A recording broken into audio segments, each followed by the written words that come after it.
Isiaih Mosley's box score isn't going to blow anyone's mind, but I really thought the young man was a big part of an important Missouri basketball victory last night. So let's talk about that and more right now on Locked On Mizzou. You are Locked On Mizzou, your daily podcast on the Missouri Tigers, part of the Locked On Podcast Network, your team every day.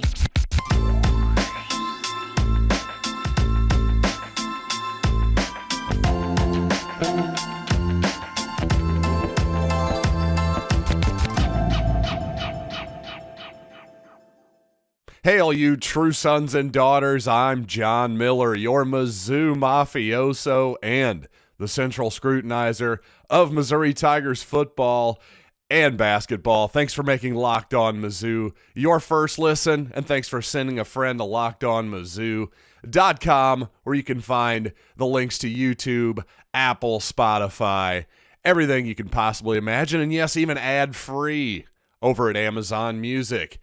And I tell you, the difference between 3-3 in the conference and 2-4 is obviously quite literally one game, but it sure feels like a heck of a lot more than that for Missouri after last night. If Missouri would have fallen to 2-4 in the conference, they'd be, well, looking at the bottom of the basement of the conference, pretty darn close, and that's not where anybody wants to be. But at 3-3, heck, you're right in there just below the top tier of teams, right in the thick of things. And really about 500 in the league is where Missouri kind of hopes to be at the end of this, I would say, realistically. Obviously, you hope you win the rest of your games. But realistically, if you're sitting there at 500, this is an NCAA tournament-bound team, in my humble opinion. And one thing that was interesting yesterday is I've harped on how the last few games, it seems like Missouri is fading a bit, especially on the road. Well, at home yesterday at Mizzou Arena, it was the exact opposite. Missouri started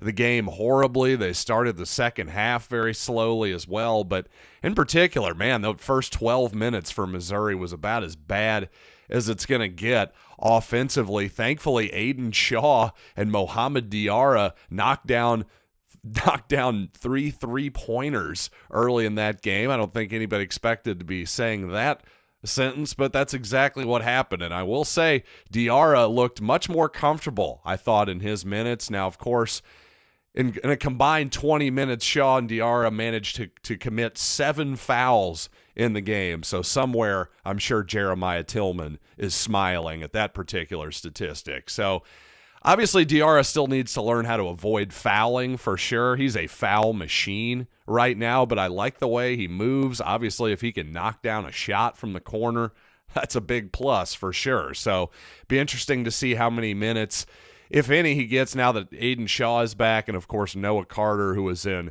COVID-19 protocols, out for this game. Well, be interesting to see how many minutes, if any, Mohamed Diarra gets in the next ball game for sure. But interesting to see a guy who hasn't played very much actually have some pretty productive minutes, I thought, yesterday for the most part. Now, speaking of somebody who hasn't played for a while, well, it's been about a month since we've seen Isiaih Mosley on the basketball court, and man, what a huge ovation he got when he checked in about 4 minutes into the ball game. And thankfully, it seemed like Missouri fans were so excited to see him. It seemed like they were going to cheer every time he touched the ball there for a possession or two. Thankfully, that calmed down a little bit. The guy has enough pressure on him anyway. But, you know, I thought in obviously his box score, nothing to write home about. He wasn't particularly efficient from the field or anything, 0 for 4 from downtown. But I liked the shots he took. I liked that he was aggressive. A couple of those threes were in and out, I thought. And, you know, he's just got to get out there and get comfortable. And I thought if you can get him out there, get him 19 minutes, let him take some shots, let him be a little aggressive. You know, I thought his defense was surprisingly effective. I thought he added to the game defensively yesterday, taking a charge, getting a steal or two. I thought Mosley was effective on that end of the court, but obviously while efficiency-wise, you look at like his offensive rating yesterday, just his, you know, percentage from the floor, nothing's going to blow you away there. But again, you just watch the guy play. He just has it. He just does. He's got the ball handling, the feel, the hesitation, the ability to change speeds, the guy just has the feel for basketball. A beautiful finish to the half for him, a really nice sequence where he makes a left-hander. Big basket for Missouri. I just think, number one, just to have another guard out there, I think helped Missouri finish that game strongly. Even though Missouri didn't finish with Mosley on the court, in fact, they finished with 4 guards and Kobe Brown. Well, that gave Missouri a chance to finish the game strong, in my opinion. That meant that DeAndre Golston, for instance, didn't have to play 35 to 37 minutes. He only played 29 hard minutes instead, and, well, I thought he was probably the difference in the game down the stretch, along with Sean East as well. So to me, Mosley, while he didn't play a ton down the stretch, box score isn't going to blow anybody's mind. I thought he was exactly what Missouri needed. Just another guy out there who can create offense and just eat up a bunch of minutes in the backcourt. Now, it wasn't all great for the Missouri guards, clearly. If you take away those 3 makes by Mohamed Diarra and Aiden Shaw, well, the rest of the Missouri three-point shooters went 2 of 17 from downtown, including 0 for 5 from Demoy Hodge as his slump continues. The good news is Hodge made a difference defensively, I thought, in this ball game. He's a good defender. He's going to play hard for you, regardless if that shot's going down or not. And I've just got to think eventually he's going to start making some three-pointers once again. I'm not terribly worried about Hodge at this point. I think he's going to come out of it. And, well, when he does, hopefully it'll be this Saturday against Alabama, because certainly the Crimson Tide are looking really, really tough right now. That's going to be a tough game for Missouri at home. All the more important of a reason for the Tigers to take this one against Arkansas. Obviously, Arkansas was desperate for a victory as well, so to sneak this one out, well, really important. And I'll take it how I can get it, by the way, because I wouldn't exactly say the second half of that basketball game was, I don't know, exactly the prettiest thing I've ever seen in my life, and that's no offense really to either team. It was just more the officiating. I mean, my goodness, the amount of fouls that were called in the second half in particular were just, it was just obnoxious, quite honestly. And again, I'm not going to say that Missouri didn't get the benefit of the doubt because, well, once again, I think the home team, we've seen it basically every Missouri game. In my opinion, whoever the home team is getting the benefit of the doubt with the whistle. There's no doubt about that. I think you saw it yesterday. Missouri shot 40 free throws, 4-0. Holy Toledo. That is a massive, massive amount of free throws. Tigers made 30 of them. Hogs 23 of 26 from the line themselves, but obviously huge difference in the basketball game right there alone. And coming up, folks, I got a couple conflicts I want you all to help me resolve. One of them involves Kobe Brown and Isiaih Mosley, and another, well, it involves our Missouri Tigers and my Kansas City Chiefs. So let's work this one out therapy style. But first, I want to talk about BetOnline. And of course, this weekend, yes, the Kansas City Chiefs taking on the Jacksonville Jaguars. The Chiefs now up to minus 9-point favorites over the Jags. I think I would lean Chiefs here. I really do. I know they've let teams hang around. Well, this isn't the regular season anymore. And I think, well, Jacksonville acted like they won the Super Bowl last week. Always bet against that type of team. Seems like the Giants aren't getting enough credit, plus 7.5. Not sure I trust Jalen Hurts' shoulder yet. Also, the Bills, 5.5-point underdogs. I'd be worried about taking either side there. Let's stay away. Not really sure what to think about that that Bengals offensive line.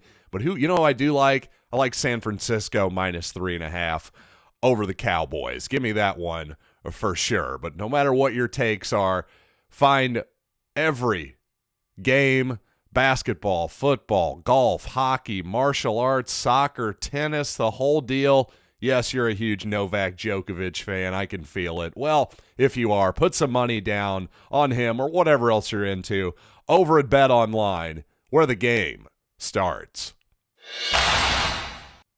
Thanks for making Locked On Mizzou your first listen every day. Make sure to check out the brand new Locked On College Basketball. Everything you need to know about college hoops in one place. The big name experts, insiders, coaches, and players. That's Locked On College Basketball. Available on YouTube and wherever you get finer audio podcasts. And it should be a fine Saturday for us who are Missouri basketball fans, and of course Kansas City Chiefs fans. I expect the Chiefs to win. I gotta say, I just don't think the Jaguars are going to do it 2 weeks in a row. I just can't imagine that's going to be the case. But it sure would be nice, considering the Chiefs are starting at 3:30. The Tigers play against the Crimson Tide at 5 p.m., just an hour and a half later. Boy, if the Chiefs could get up like 21-0 by the time I start heading north on Providence, that sure would be nice for this here podcaster. Because I got to say, what in the world am I supposed to pick here? I can't miss a Missouri Tigers home game against a top 5 team. Not when you have a fun Missouri basketball team that is likely headed toward the NCAA tournament, at least at this moment. I'm not going to miss that game. On the other hand, this is the worst case scenario. It'd be one thing if the Chiefs started in the middle of the Tigers game, but no, now that it's the other way around, well, I'm going to be losing my mind if that Jaguars-Chiefs game comes down to crunch time during the Missouri game. This is a disaster scenario. Do I have to watch the game on my phone? Do I have to be a big baller and rent a suite for this particular game?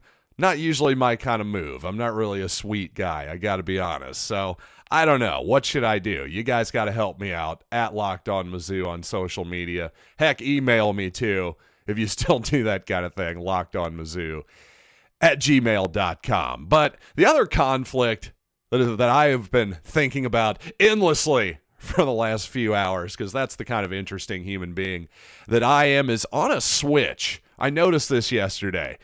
Kobe Brown set a high screen for Isiaih Mosley. Arkansas switches it, and well, they have a little guy on Kobe Brown and a big guy now on Isiaih Mosley. So what does Missouri do? They throw the ball into Kobe Brown to post up. Hey, not a bad matchup, right? I will certainly take that. But at the same time, I think there's a good argument to be made that actually I would rather have Isiaih Mosley taking a big guy off of the dribble than I would the other way around. And one big reason for that, honestly, is the way the game is officiated these days. If you want to get Kobe Brown an offensive foul, well, one good way to do it is have him back down a guard. Because if he gets his butt into his midsection, all the guard has to do is fall over, and it's basically an automatic offensive foul. Whereas, on the other hand, it's the exact opposite. When you've got a big guy isolated on the perimeter, well, they don't really get the benefit of the doubt on hand checking, on bumping the guy off the dribble. All Isiaih Mosley really has to do is just get his shoulders past his shoulders, and suddenly the big guy is basically forced to foul at that point. So to me, actually, I'd be interested to hear your all's opinion once again over at Locked On Mizzou, anywhere on social media. If you have that option, which would you rather have? The big guy, in this case, Kobe Brown, with a mouse in the house, a smaller player against him in the post? Or would you rather have a guy, the good ball handler, the good playmaker like Isiaih Mosley, using his advantage against a big guy out on the perimeter? I'm leaning toward the latter. Ultimately, when it comes to yesterday's basketball game against Arkansas, I really thought that Missouri's experience really helped it win the day, especially down 10 points with about 5 minutes left. You know, most teams, especially, hey, you've lost a couple in a row, the crowd's getting a little nervous.